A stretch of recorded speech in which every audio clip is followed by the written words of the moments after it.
मैंने आज तक अपने देश के लिए तन मन धन सब कुछ कुर्बान कर दिया है। पिछले 5 साल जब से हम सरकार में हैं, दिल्ली के एक एक बच्चे को मैंने अपना खुद का बच्चा मान के उसके लिए अच्छी शिक्षा का इंतजाम किया। क्या इससे मैं आतंकवादी बन गया? दिल्ली के किसी भी घर में कोई भी बीमार हुआ, मैंने उसके लिए दवाइयों का, टेस्ट का, ऑपरेशन का इंतजाम किया। क्या कोई आतंकवादी ये सब करता है?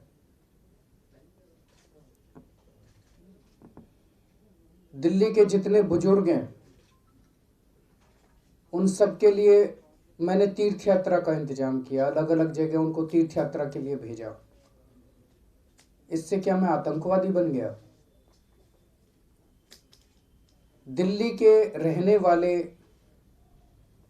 जितने हमारे सिपाही हैं जो बॉर्डर के ऊपर लड़ते हैं और शहीद हो जाते हैं, उनकी शहादत के बाद मैंने उनके परिवार का ख्याल रखने का काम किया। क्या कोई आतंकवादी ये सब करता है? आज तक अपने जीवन में मैंने कभी अपने बारे में कुछ नहीं मांगा, अपने बारे में कभी कुछ नहीं सोचा, अपने परिवार के बारे में कभी कुछ नहीं सोचा। जब भी ज़रूरत पड़ी अपना सब कुछ, तन मन धन और यहाँ तक कि जान भी इस देश के लिए कुर्बान है। जब आईआईटी से पढ़ के निकला था, आईआईटी खड़गपुर देश का बहुत बड़ा इंस्टीट्यूट माना जाता है। मेरे नंबर बहुत अच्छे थे, मैं चाहता तो विदेश जा सकता था। मेरी क्लास में बहुत सारे लोग विदेश चले गए, लेकिन मैं देश में रुका था क्योंकि मैं चाहता था, मैं समझता था कि इस देश को अगर ठीक करना है तो हम ही को ठीक करना है।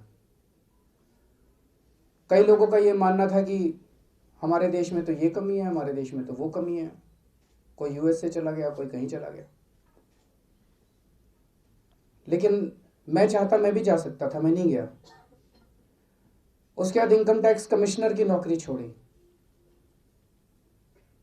भ्रष्टाचार के खिलाफ आंदोलन में हिस्सा लेने के लिए। इस देश के सबसे बड़े भ्रष्टाचार के खिलाफ आंदोलन में हिस्सा लिया। क्या कोई आतंकवादी करता है ये? देश के बहुत बड़े बड़े, बहुत शक्तिशाली लोगों के भ्रष्टाचार को मैंने उजागर किया, जिसका काफी खामियाजा भुगतना पड़ा मुझे। कितने केस हुए मेरे ऊपर। कभी आतंकवादी ये सब करता है? मैं डायबिटीज का मरीज हूं। डायबिटीज का मरीज अगर 3-4 घंटे इंसुलिन लेता हूं, दिन में 4 बार इंसुलिन लेता हूं,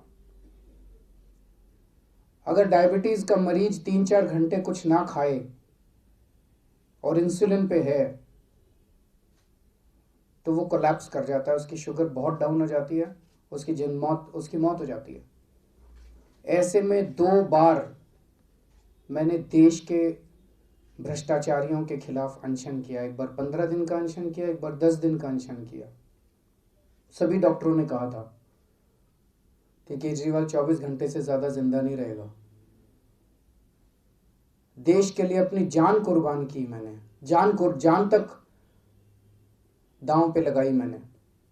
और पिछले 5 साल के अंदर इन सब लोगों ने मिलके मुझे प्रताड़ना देने में कोई कसर नहीं छोड़ी। मेरे घर पे रेड कराई, मेरे ऑफिस में रेड कराई, मेरे ऊपर केस पे केस कर दिए। जो ये कर सकते थे वो सब किया। मैं आतंकवादी कैसे हो गया? कल शाम को जब घर गया तो मेरे माँ बाप मेरा इंतज़ार कर रहे थे। मेरे माँ बाप मेरे साथ रहते हैं, रोज़ शाम को जाके थोड़ी देर उनसे बैठ के पूरे दिन की बात करता हूँ। उनको बहुत दुख हो रहा था। उनका यही कहना था कि उनका बेटा कट्टर देशभक्त है, उनका बेटा आतंकवादी नहीं है। मैंने पिछले 5 साल में दिल्ली वालों का बेटा बन के उनके परिवार की जिम्मेदारी उठाने की कोशिश की है। आज मैं ये निर्णय दिल्ली के लोगों के ऊपर छोड़ता हूँ कि वो मुझे बेटा मानते हैं, मुझे अपना भाई मानते हैं, कि वो मुझे आतंकवादी मानते हैं।